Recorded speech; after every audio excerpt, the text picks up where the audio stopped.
क्या क्या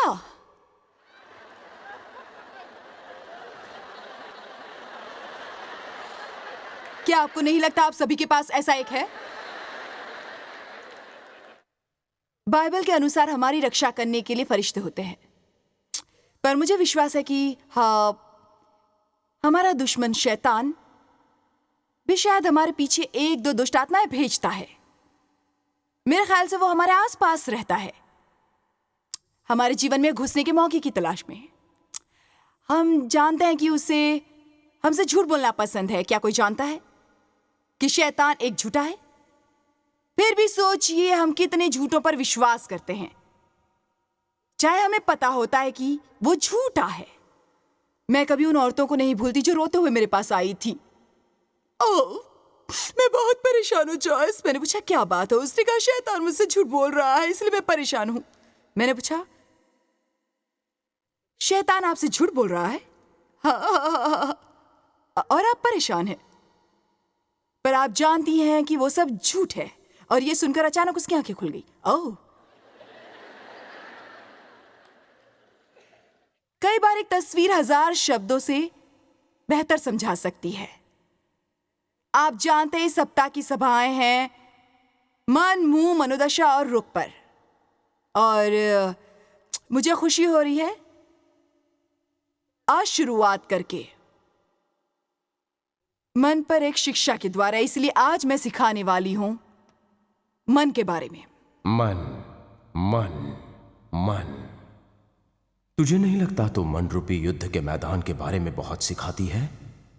लोग इससे तंग आ गए हैं जॉयस, बहुत तंग आ गए हैं।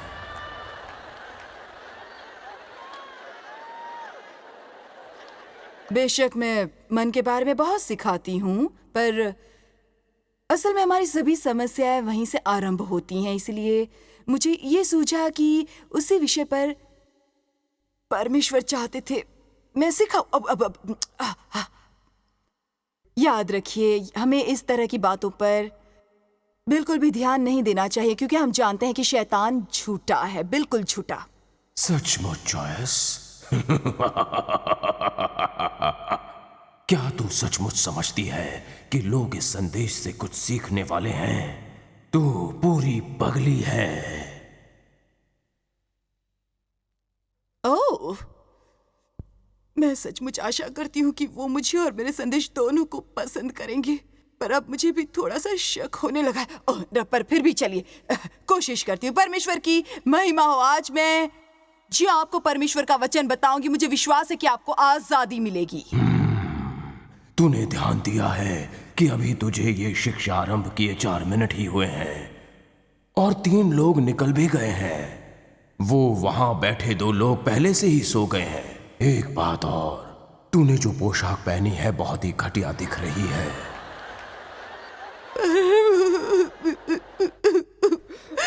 पर मैंने इसके लिए कितनी मेहनत की थी कि अब मैं बिल्कुल नहीं जानती।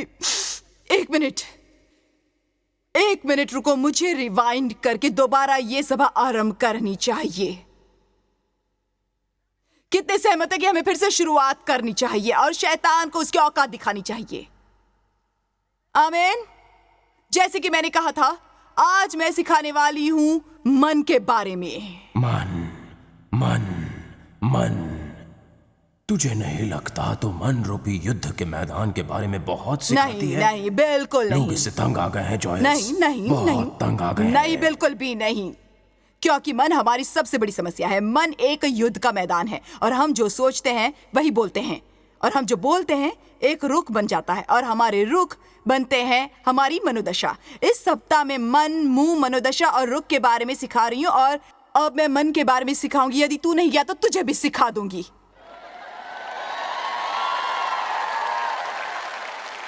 मैं अब शैतान को जवाब देना सीख गई हूं। मैं उसे अब पहले की तरह अपना आत्मविश्वास तोड़ने नहीं दूंगी। हमें अपने विचारों से सावधान रहना चाहिए, क्योंकि हम जानते हैं कि शैतान झूठा है। सचमुच जॉयस? क्या तो सचमुच समझती है कि लोग इस शिक्षा से कुछ सीखने वाले हैं? हाँ, समझती हूँ, बिल्कुल समझती हूँ। इन लोगों की जीवन बदलने वाले हैं। तू शांत हो जा। जा रेंकर वहीं चला जा जहां से आया था। मेरा आत्मविश्वास उसमें है जो मैं मसीह में हूं, और मुझे पता है मैं कौन हूं। परमेश्वर ने मेरा अभिषेक किया है और मैं परमेश्वर में यकीन रखती हूं। इसीलिए जैसा कि मैंने कहा, आज जो मैं वचन का प्रचार करूंगी, आपको आजादी मिल जाएगी। तुमने ध्यान दिया है कि अभी तुमने जो शिक्षा आरंभ की उसे 4 मिनट ही वही हुए बातें, हैं, और वही 3 व्यक्ति बातें, निकल भी वही गए हैं। बातें। वो वहां बैठे 2 लोग पहले ही सो गए हैं। और एक बात और, तूने जो पोशाक पहनी है बहुत घटिया लग रही हो। देख, मुझे अपनी पोशाक पसंद है। मुझे विश्वास है मैं सृजनात्मक हूं और परमेश्वर ने मेरा अभिषेक किया है, और मैं बिल्कुल नहीं मानती कि मुझे देखकर ऐसा लगता है मानो कोई बूढ़ी हूं। और मैं व्यायाम करती हूं, अपनी अच्छी तरह से देखभाल करती हूं, और तुझे चिढ़ हो रही है शैतान, क्योंकि मैं किसी हिलने वाली कुर्सी पर बैठकर खुद को हुई कई बीमारियों के लिए आंसू नहीं बहा रही हूं। और जो लोग यहां से उठकर चले गए हैं, हाँ, मैं यहां से उठकर जाने वालों को सिर्फ ये कहूंगी कि वो एक शानदार संदेश से वंचित रह जाएंगे। तू जा, वहीं लौट जा जहां से तू आया है, यीशु के नाम में। अब बताइए कितने ये समझ रहे हैं? वैसे मेरे लिए कई अभिषेकित व्यक्ति काम करते हैं। मैंने उनसे 1 साल पहले कहा था, मुझे एक शैतान बना दो जिसे मैं अपने कंधे पर रखूं। ये एक चुंबक के साथ जुड़ा है। उन्होंने बहुत बढ़िया काम किया। मैं चाहती हूं कि आप समझ लें कि शैतान के साथ निपटने के 2 तरीके हैं। आप उस पर विश्वास कर सकते हैं और निराशा में डूबे रह सकते हैं, या आप वो करना सीखे जो बाइबल में कहा है और गलत विचारों को त्याग दें। आप वो करना सीख सकते हैं जो यीशु करते थे, यानी शैतान को जवाब देना। ये लिखा है, ये लिखा है, ये लिखा है। आप वचन जानते हैं, आपको वचन का इस्तेमाल करना चाहिए, ये निश्चित करने के लिए कि दुश्मन आपको हरा न दे। इसलिए आज मैं आपके साथ मन के बारे में बात करूंगी। मैं माफी नहीं मांगूंगी, क्योंकि हमारा मन, हमारे विचार बहुत महत्वपूर्ण है। कई बार जो बुनियादी बातें जो हम जानते होते हैं, हम उनकी ओर ध्यान देना बंद कर देते हैं, जो अचानक ही हमें बहुत कष्ट देने लगती हैं, और हम समझ नहीं पाते कि क्या हो रहा है। क्या यहाँ बैठे किसी व्यक्ति को अभी भी अपने मन के साथ समस्या होती है? रोमियो 8:4 की ओर चलिए। आज इस वचन के लिए धन्यवाद प्रभु। मुझे विश्वास है कि ये लोगों को आजादी दिलाने वाला है। रोमियो 8:4, इसलिए कि व्यवस्था की विधि हमने जो शरीर के अनुसार नहीं वरन आत्मा के अनुसार चलते हैं पूरी की जाए। सो परमेश्वर का धन्यवाद कि हम नहीं रहते पुराने लिखित नियमों और कानूनों के द्वारा, बल्कि नियम हमारे दिल में लिखा है। और यदि हम आत्मा का मार्गदर्शन लेंगे, आत्मा हमारा नेतृत्व करेगा, हम आत्मा के अधीन रहेंगे, फिर हम ये सब पूरा करेंगे जो जरूरी होता है।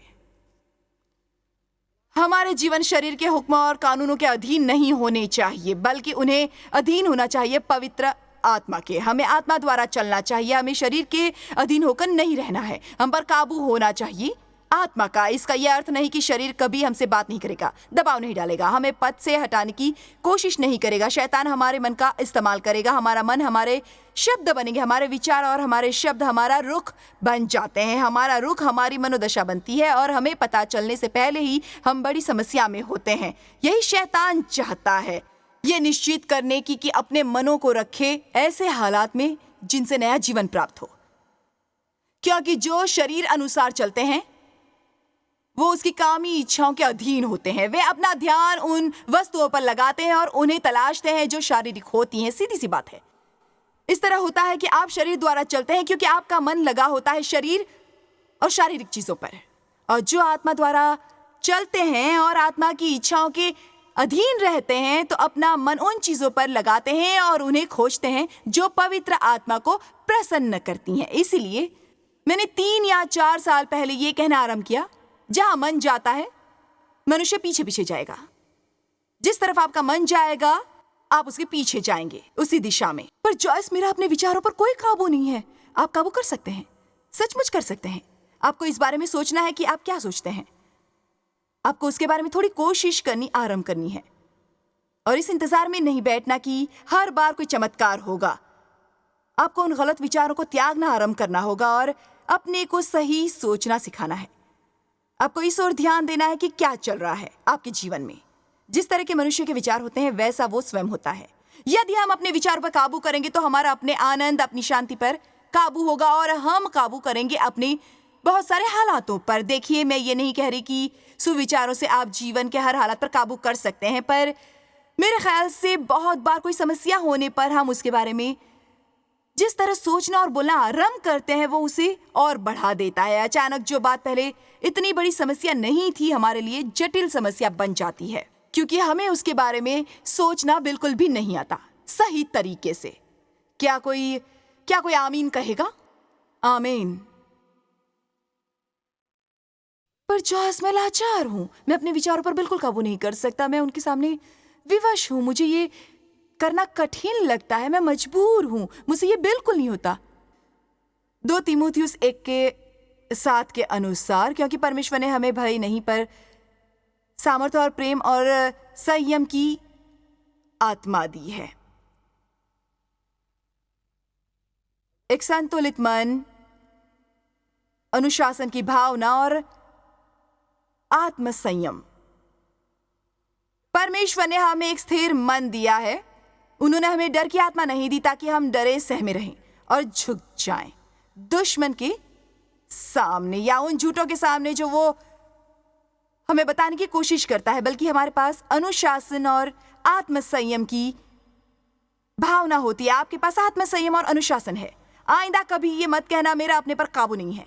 ये मत कहना मुझ में बिल्कुल अनुशासन नहीं है, चाहे इसके लिए ये जरूरी हो कि हमें सारा जीवन ये कहना पड़े। हमें वो कहना आरंभ करना है जो परमेश्वर कहते हैं और वो कहना बंद करना है जो हम सोचते हैं, महसूस करते हैं, जो लोग कहते हैं, हमारे मित्र, हमारी माता, हमारे पिता कहते हैं। हमें वो कहना आरंभ करना है जो परमेश्वर कहते हैं और उनके साथ सहमत होना है। यदि धरती पर 2 व्यक्ति भी सहमत होते हैं, शक्तिशाली बातें होनी आरंभ होती हैं।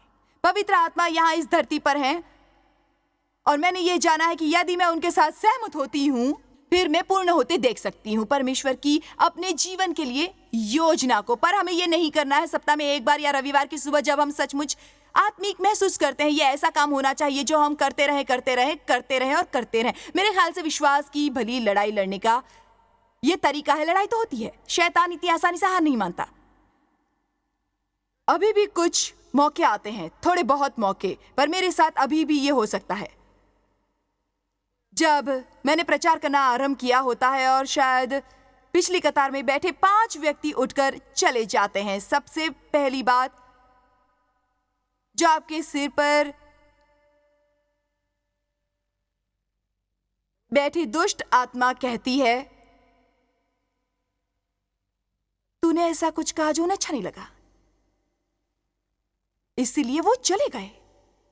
इस बार जब दुश्मन ऐसा कुछ कहकर आपका आत्मविश्वास तोड़ने की कोशिश करता है, वो रोकने की कोशिश करता है आपको बहादुर और आक्रामक बनाकर वो कहने और करने से जो आपको विश्वास है परमेश्वर ने आपके दिल में डाला है। दुश्मन डर द्वारा हम पर काबू करने की कोशिश करता है, परंतु परमेश्वर ने हमें नहीं दिया है डर का आत्मा। हम सभी के मनों पर हमला होता रहेगा इस धरती पर जब तक यीशु हमें लेने नहीं आएंगे। हमें उसके बारे में सोचना है जो हम सोचते हैं। अगली बार जब आप किसी घटिया मनोदशा के साथ संघर्ष कर रहे हो तो बैठ जाएं और अपने साथ बात करें। अपने आप से पूछें कि ये मैं किस बारे में सोच रहा हूं। आपको जल्दी पता चल जाएगा कि कुछ विचार होते हैं हमारी बुरी मनोदशा के पीछे। जब भी हमें संबंधों में रुकावट होती है उनका कारण विचार होते हैं जो बातें बनकर मुंह से निकलते हैं, जो हमारे और दूसरे व्यक्ति के लिए विकराल समस्या बनते हैं। कृपया मेरी ओर देखकर ये न सोचे क्या मुझे इसकी जरूरत है, क्या मुझे इसकी जरूरत है।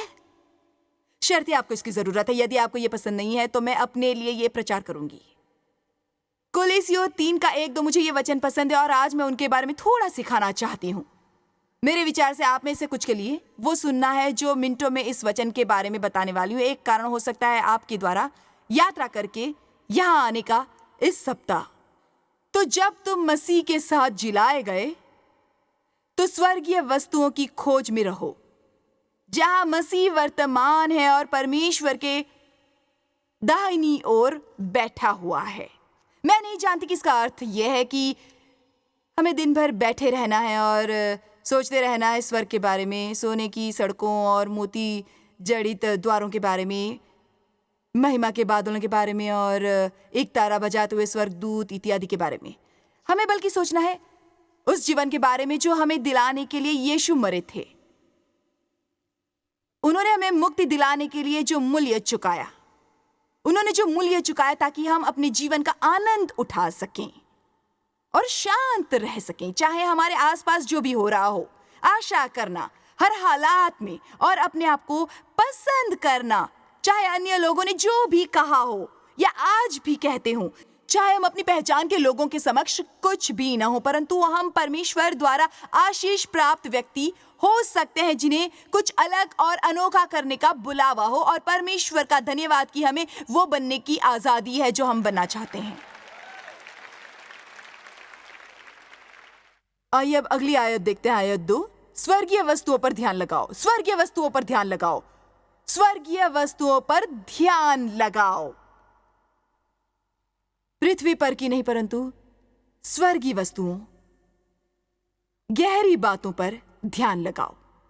मेरी ये प्रार्थना है कि परमेश्वर आज मेरे शब्दों को अभिषेकित करेंगे और मैं ये समझा सकूंगी आपको और टीवी द्वारा देखने वालों या रेडियो या टेपों द्वारा सुनने वालों को, कि आप समझ पाएंगे कि परमेश्वर ने बहुत शक्ति डाली है आपके मनों में, ऐसी शक्ति जिसके बारे में हम कभी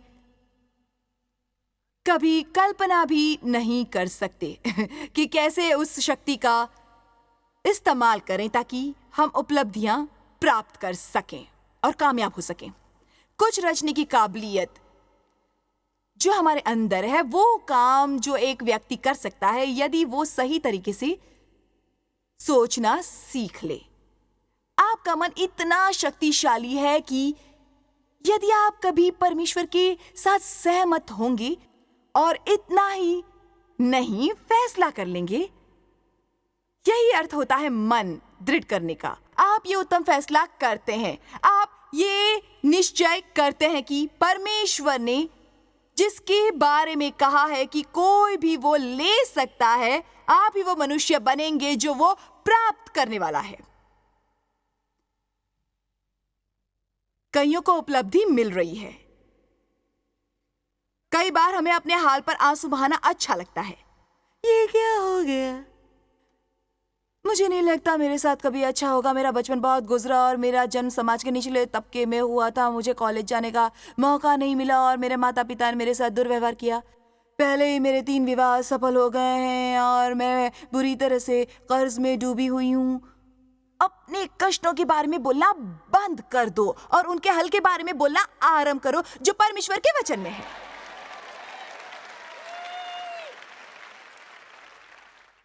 मैं अब जो आपको बताने वाली हूं कोई अन्य आपके लिए नहीं कर सकता। यह उन बातों में से एक है जो आपको समझनी है। कोई अन्य आपके लिए यह नहीं कर सकता। यह एक ऐसा काम है जो आपको करना है स्वयं अपने लिए। जब आप ये फैसला करते हैं, काश मुझे कोई फॉर्मूला मिल जाता।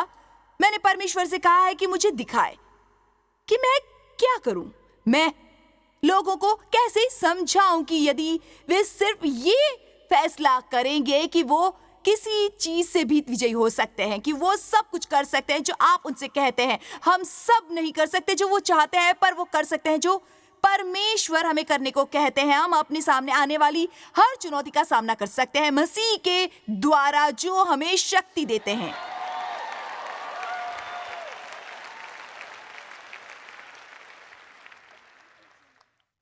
ऐसा क्या होता है किसी मनुष्य में? शायद किसी के लिए जरूरी हो अपना थोड़ा वजन कम करना और उन्होंने कोशिश करके सफलता प्राप्त ना की हो। वो कहते हो मुझसे नहीं होता, बहुत कोशिश की पर वजन कम नहीं होता, मुझे बहुत भूख लगती है सो मैं खाए बगैर नहीं रह सकती। वे दृढ़ता से फैसला करते हैं। आपको पता चलेगा इस बार हालत भिन्न है। वो फैसले पर अटल हैं। उनको आत्मविश्वास है। इससे फर्क नहीं पड़ता कि कितना समय लगेगा, पर मैं अपने शरीर को लाऊंगी सुंदर आकार में जैसा मैं चाहती हूं। मैंने पक्का फैसला कर लिया है और मैं उस पर अमल करूंगी। और वो नहीं कहते, मैं ये करने की थोड़ी कोशिश करूंगी, पर क्या करूं? मुझे शनिवार की उस पार्टी में जाते हुए डर लगता है, क्योंकि जो ही मैं उन मिठाइयों को देखूंगी अपनी सुध बुध गवा दूंगी। ओ, अपने को संभालिए। यदि आप एक गुलाब जामुन से विजयी नहीं हो सकते, फिर शैतान पर विजय कैसे पा सकते हैं?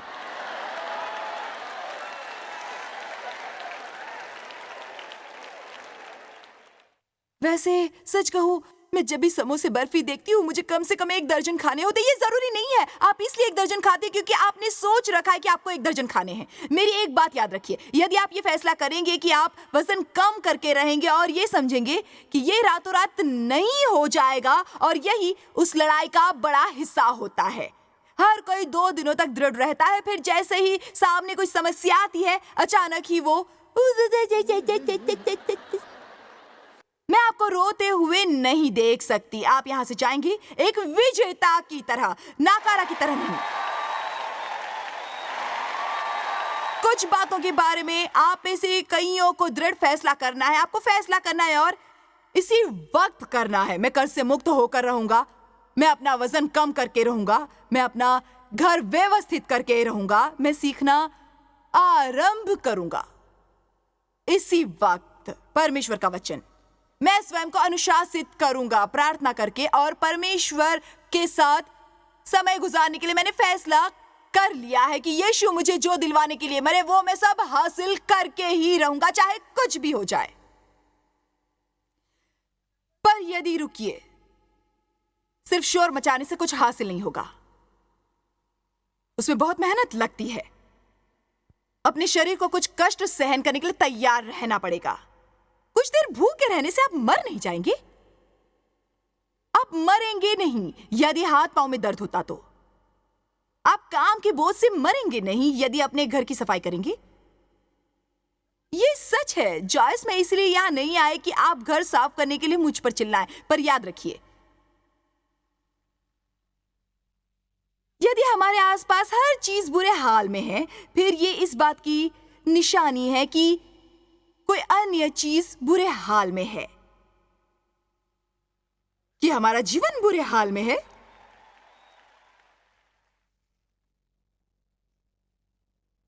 मैंने सचमुच बहुत बड़ी बात कह दी है ना?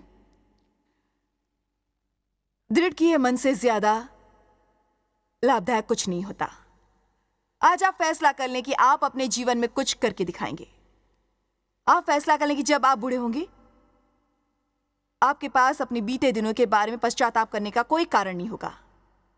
मेरी एक बात याद रखिए, जीवन में मेरी शुरुआत घटिया हुई थी, पर समाप्ति बढ़िया हो रही है। यदि परमेश्वर इसी वक्त मुझे बुला ले, मुझे कोई अफसोस नहीं होगा, क्योंकि मुझे पता है कि परमेश्वर की दया और कृपा द्वारा लोगों की मदद कर रही हूं मैं। मेरा जीवन अन्य लोगों के जीवनों को बेहतर बना रहा है, और इससे अच्छा एहसास क्या हो सकता है? अपना जीवन बर्बाद मत कीजिए। स्वार्थी और आत्मा केंद्रित बनकर हर वक्त सिर्फ अपनी परवाह करके एक फैसला ना कर लें कि आप बनने वाले हैं एक सच्चे मनुष्य। एक बात याद रखिए, मेरे ख्याल से कई बार हम बहुत ज्यादा बोलते हैं, मैं अपना वजन कम करने वाली हूं, मैं अपना कर्ज चुकाने वाली हूं। आप अपना मुंह बंद करके उस पर अमल क्यों नहीं करते?